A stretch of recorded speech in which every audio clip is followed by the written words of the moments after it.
Assalamualaikum Sobat Jelajah Jakarta. Masih ingat dengan episode saya sebelumnya, episode mengenai pembongkaran semua kios UMKM di pinggir PHB Alu-Alu di Jalan Wisma Jaya, Kelurahan Rawamangun, Jakarta Timur pada tanggal 24 Oktober 2024 lalu.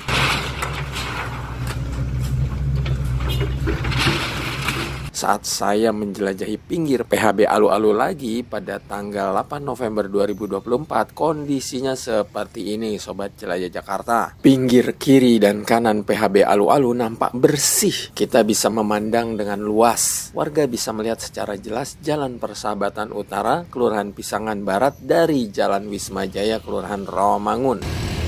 Sobat Jelajah Jakarta, ketika saya mampir ke lokasi ini, kebetulan ada kunjungan Wali Kota Administrasi Jakarta Timur, M. Anwar, yang melihat kondisi di PHB Alu-Alu ini.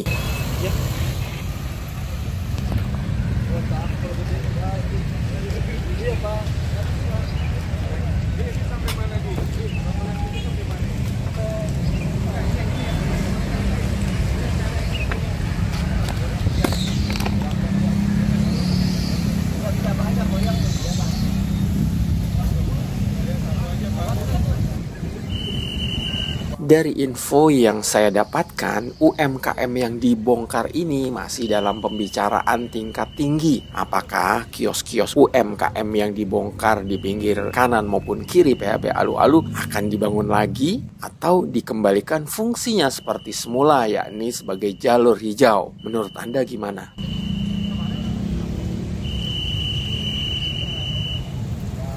Sobat Jelajah Jakarta, episode ini sebenarnya bukan membahas mengenai kios-kios UMKM di pinggir kiri dan kanan PHB Alu-Alu, melainkan untuk menginformasikan update proyek milik Sudin Sumber Daya Air SDA Jakarta Timur, yakni revitalisasi turap ini. Seperti sebelumnya, saat berada di lokasi, saya ditemani oleh Pak Didi Rusdiana selaku Kasatpel Kecamatan Pulau Gadung, Jakarta Timur, dan juga Bang Doto selaku pelaksana proyek revitalisasi turap PHB Alu-Alu ini. Terkait dengan pembangunan turap yang ada di depan persahabatan ini, PHB Alu-Alu, untuk yang kita lihat saat ini sudah kurang lebih ada 40% lah, sudah naik batu kali ya yang terpasang.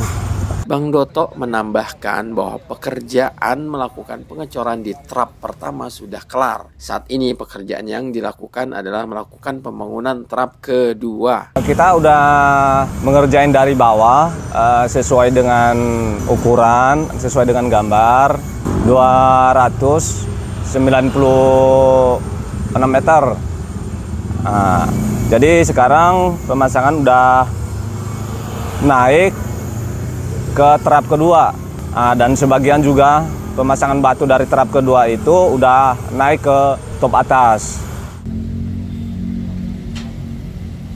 Sobat Jelajah Jakarta, ini adalah trap pertama yang sebelumnya sempat diinfokan. Trap ini sudah kelar sepanjang 296 meter. Tanah yang di tengah adalah bekas bendungan yang dibuat saat pembangunan tahap 1 sebelum dilakukan pengecoran.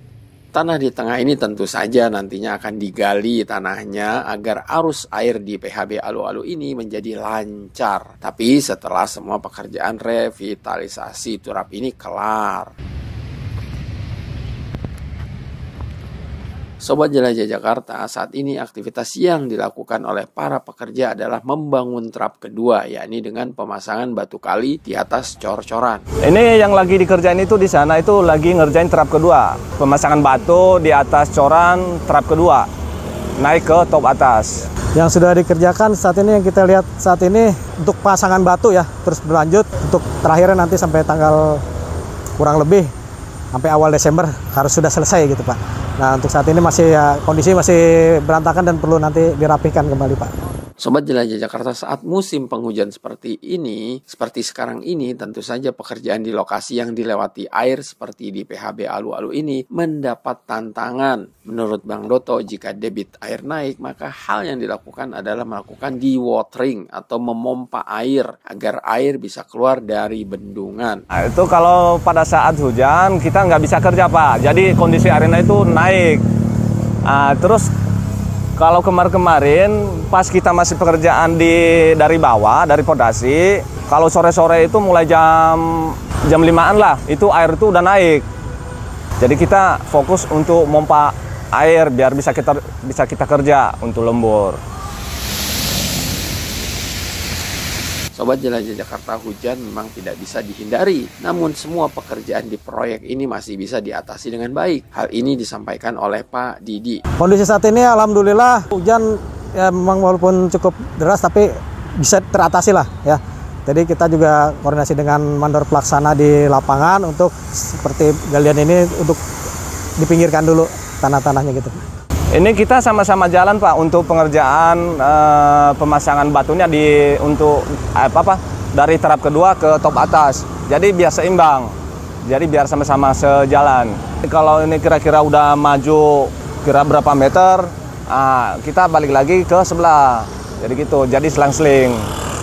Sobat Jelajah Jakarta, selain cuaca, tantangan yang juga menjadi tantangan di proyek ini adalah air. Sebagaimana sudah dijelaskan di episode sebelumnya, proyek ini harus menggunakan air bersih. Dalam mengaduk semen dan pasir atau melakukan pengecoran harus menggunakan air bersih. Tidak boleh menggunakan air kali di PHB Alu-Alu ini yang memang kualitasnya buruk. Dari awal pengerjaan itu kita pemasangan batunya ya kendalanya air.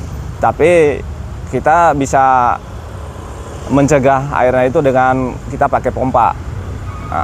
Jadi standby pompa kita. Sobat Jelajah Jakarta, meski musim penghujan tiba, namun Bang Doto masih tetap optimis pekerjaan revitalisasi turap di PHB Alu-Alu ini bisa selesai sesuai waktu yang sudah ditentukan. Ya kalau sampai target kita sih tanggal 7 Desember, tapi kita maksimalin sebelum tanggal 7 Desember itu Pak, kita harus sudah kelar. Kerjasama dengan tim menjadi tips ampuh pekerjaan di lokasi ini bisa berjalan lancar. Kerjasama tentu saja termasuk berkomunikasi dengan baik ke para pekerja. Hal ini diungkapkan oleh Bang Doto. Yang satunya sih kita kerjasama sama tim aja Pak, tim pekerja kita. Kalau kita sering ngobrol, sering sharing gimana caranya untuk mengatasi pekerjaan yang sulit. Kalau kita ada kerjasama sama tim kita, otomatis permasalahan itu pecah Pak. Kita bisa atasi dengan bareng-bareng.